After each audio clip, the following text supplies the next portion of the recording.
கர்த்தரை தேட வேண்டிய மக்கள் தேடாததுனால எல்லாத்தையும் இழந்து போனாங்க. கர்த்தருடைய பாதையில் நடக்க வேண்டிய மக்கள் அந்த பாதையில் நடக்காததுனால எல்லாத்தையும் இழந்து போனாங்க. கர்த்தர் எப்படி இந்த வசனத்தை ஆரம்பிக்கிறார் பாருங்க. என்னப்பா அந்த ஸ்கிரீன்ல வசனத்தை போடுங்களப்பா. அந்த வசனம் எப்படி வருது பாருங்க. எது நிமித்தம் நான் எல்லாம் உனக்கு பெஸ்ட்டை கொடுத்தேன், ஆனா நீ என்ன பண்ணிட்ட, என்ன தேடாம என்ன நம்பாம எல்லாத்தையும் நீ இழந்துட்ட. இது நிமித்தம் உன் லைஃப்ல பெரிய சங்கடங்கள்லாம் வந்தது. ஆனா நான் மறுபடியும் உன் லைஃப்ல ஒரு காரியத்தை செய்ய போறேன். ஏன்னா நீ மறுபடியும் திரும்புங்கிறார் ஆண்டவர். நீ திரும்பினால், நீ மீண்டும் நீதியின் பாதைக்கு வந்தால், நீ மீண்டும் எனக்கு பயப்படுகிற பயத்தில் வளர்ந்தால், மீண்டும் என்னை கனப்படுத்துகிற மகனாய் மகளாய் நீ விஸ்வரூபம் எடுத்தால், மீண்டும் தேவனுக்கு நேராக எனக்கு உம்மை விட்டா யாரும் இல்லப்பா, உங்க அன்பை விட்டா எதுவும் இல்லப்பா, இப்படி சொல்லணும். 4 பேர் மேலேயும் கண்ணை வச்சுட்டு அப்புறம் 5ஆவதா கர்த்தர் மேல வச்சுட்டு அது ஓகே ஆச்சுன்னா அப்புறம் கர்த்தர்கிட்ட வரலாம். அது ஓகே ஆகலைன்னா ஆண்டவர்கிட்ட வரலாம். இந்த மேஜிக் நம்ம பண்றதெல்லாம் நம்மளை விட பெரிய மேஜிக் அவருக்கு தெரியும் பாருங்க.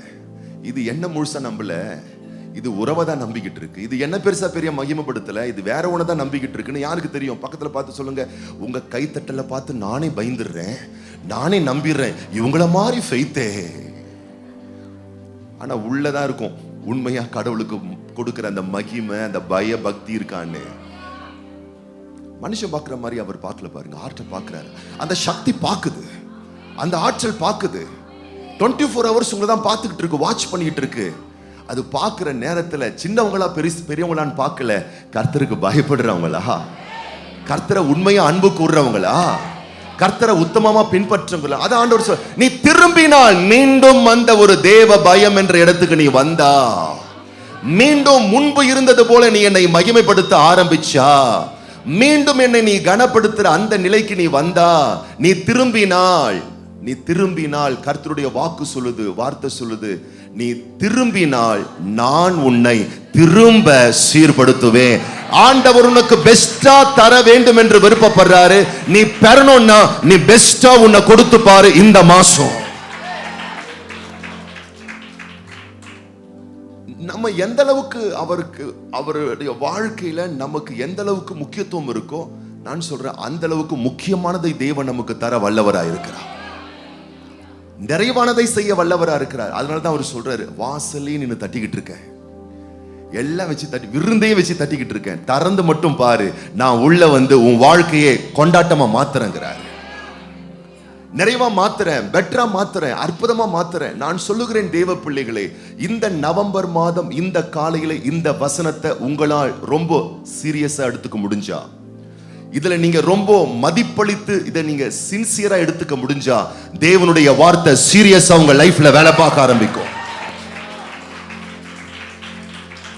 மாசம் 1ஆம் தேதி காலையான நாங்க ஃபர்ஸ்ட் போயிருவோம், ஆமீன் போட்டுருவோம், வாக்கு தத்தத்தை எழுதுவோம், ஸ்தோத்திரம் போட்டுருவோம், அப்படி வீட்டுக்கு வந்துடுவோம். அதுக்கப்புறம் வசனத்துக்கும் எங்களுக்கும் பைபிளுக்கும் எங்களுக்கும் சம்பந்தமே இல்லாத ஒரு வாழ்க்கையை வாழ்வோம்னா நான் சொல்றேன் பிரயோஜனமே கிடையாதுங்கிறேன்.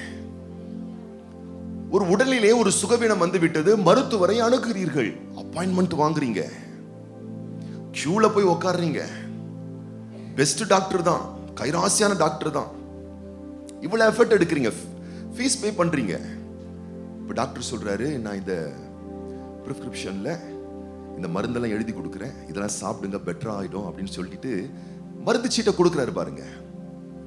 அப்பாயின்மெண்ட் வாங்குறோம், கியூல இருக்கிறோம், டாக்டரை பார்க்குறோம், ஃபீஸ் பே பண்றோம், டாக்டர் கொடுக்குற மருந்து சீட்டையும் வாங்கிக்கிறோம், மருந்தையும் வாங்கிட்டு வீட்டுக்கு வந்துட்டு மருந்தை மட்டும் நான் சாப்பிட மாட்டேன், அப்பாயின்மெண்ட் வாங்கிட்டேன், டாக்டரை பார்த்துட்டேன், கைராசி டாக்டர் என் கையை தொட்டு அவர் கையை தொட்டு என் நாடியை பிடிச்சி பார்த்தாரு,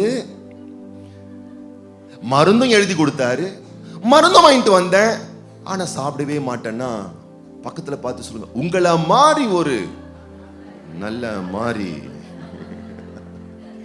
இதுதாங்க இங்க நடக்குது.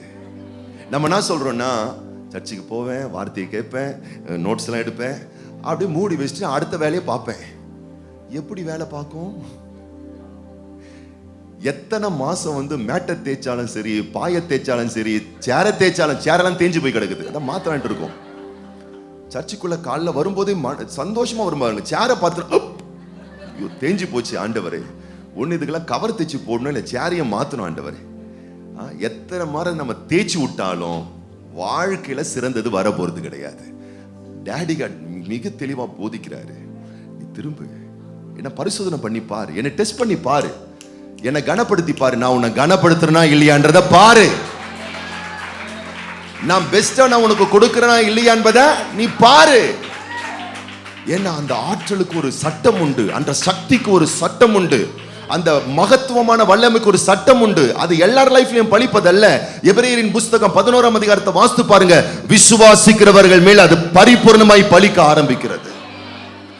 அது சம்பூர்ணமாய் நடைமுறைப்படுத்தப்படுகிறது. யோசுவாவை பார்த்து ஆண்டவர் சொல்றார். யோசுவாவின் புஸ்தகம் 1ஆம் அதிகாரம் வாசிக்க நேரம் இல்லை, நீங்க நோட் பண்ணிக்கோங்க. யோசுவாவின் புஸ்தகம் 1ஆம் அதிகாரம் 7ஆம் வசனம் 8ஆம் வசனத்துல சொல்றாரு.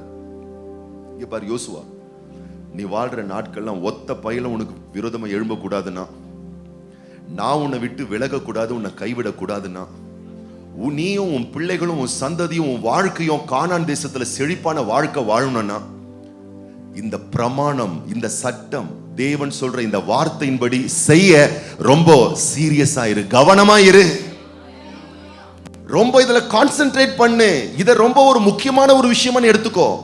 அப்படி எடுத்துக்கணும்னு சொன்னா உன் உடம்புல உசுறு இருக்கிற வரைக்கும் ஒத்த பய உனக்கு விரோதமா எழும்ப முடியாது. நான் உன்னை விட்டு விலகவும் மாட்டேன், உன்னை கைவிடவே மாட்டேன். நீ போற இடத்துக்கெல்லாம் நான் வருவேன். உனக்கு விரோதமா இருக்கக்கூடிய சத்துருக்களை நான் காலி பண்றேன். உன்னையும் உன் சந்ததியும் ஆசீர்வதித்து கானான்ல சிறப்பான செழிப்பான வாழ்க்கை நான் தரங்கிறாரு. இந்த மனுஷன் பாருங்க, சொல்லப்பட்டிருக்கு கடைசி சாப்டருக்கு வந்ததுக்கு அப்புறம் சொல்லப்பட்டிருக்கு பாருங்க, இப்படி அந்த மனுஷன் யோசுவா 24 நீங்க ஃபுல்லா அப்புறம் வீட்டுல போய் வாசித்து பாருங்க. கடைசி சாப்டர்ல சொல்றாரு, கர்த்தர் சொன்ன அன்னையிலிருந்து அவன் வாழ்க்கை இறுதி வரைக்கும் அவனும் அவன் பிள்ளைகளும் அவன் சந்ததியும் கர்த்தரையே சேவித்தார்களா.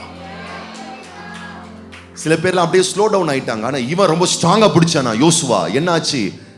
கர்த்தர் அவனை கனப்படுத்தின மாதிரி வேற யாரையும் கனப்படுத்தலையா.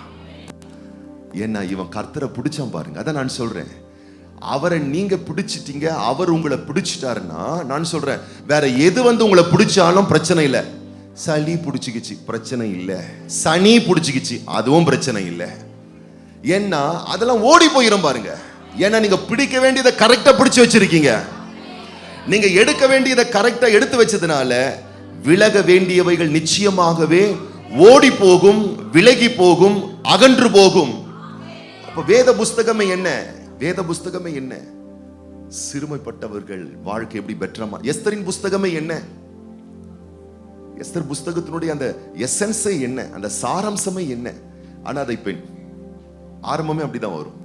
இயலாதவள், முடியாதவள், ஆனா கர்த்தருடைய சமூகத்துக்கு வந்தா கர்த்தர் பெட்டரா மாத்தி எப்படி காட்டுறாரு. அவரு 127 தேசத்துக்கு பட்டத்து ராணியா ஒசத்தி வைக்கிறார். எல்லாம் சீர்படுத்துறதுதான் பாருங்க அவருடைய வேலையே. ரூத்தின் புஸ்தகம் இருக்கு. என்ன புஸ்தகம் அது? சீர்படுத்துறது புஸ்தகம். ஒரு மனுஷன் வாழ்க்கை, நாசமா போன வாழ்க்கை எப்படி நறுமணமா மாத்துறாரு. யோபு புஸ்தகம் என்ன? சீர்படுத்துற புஸ்தகம் தான். வாழ்க்கையில இழக்காத ஒரு மனுஷன் இப்படி எல்லாம் இழக்க கூடாதுன்னு பாருங்க. அது மாதிரி எல்லாத்தையும் இழந்த ஒரு மனுஷன் இழந்தான். கர்த்தர் காட்டுறாரு, இழந்ததை விட பல மடங்கு திருப்பி தர. புலம்பல்னு ஒரு புக் இருக்கு பாருங்க பைபிள்ல. புலம்பல் புலம்பல் புலம்பல் புலம்பல் புலம்பல். அங்கதான் கர்த்தர் காட்டுறாரு, அங்கதான் தாசன் எழுதுறாரு, நாம் நிர்மூலமாகாமல் இருப்பது கர்த்தருடைய சுத்த கிருபை. என்ன ஆண்டவர் காட்ட வராரு?